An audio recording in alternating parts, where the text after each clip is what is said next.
Bij de Zeedieken en de haven van Haas wordt de kust goed in de gaten houden in verband met de hege wetterstorm. Vannacht had er geen diekbewaking best, maar dat hier achteraf wel matten omdat het wetter heger kwam als verwachte. Het wetterskip is druk dwande om het hege wetter aan te vieren. Louter ondernemers komen in actie in het plan om van alle snijden Cape Snijn te maken. Ze bieden joen een paar 100 handtekens aan, om wethouder Henk Dijnem. Nu zijn er 22 Cape Snijn, als het om BMW leidt, worden dat er 52. Het CDA in de Tweede Kamer roept minister Henk Kamp op om mee te werken aan de plaatsing van Wiemoen langs de Ausludiek.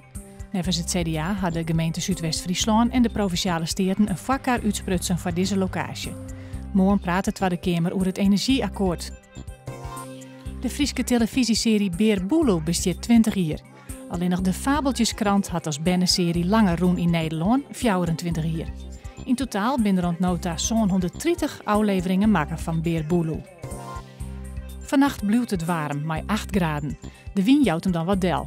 Morgen Rijn, een matige ontkrachtige wind uit het zuidwesten en het wordt zo'n 9 graden.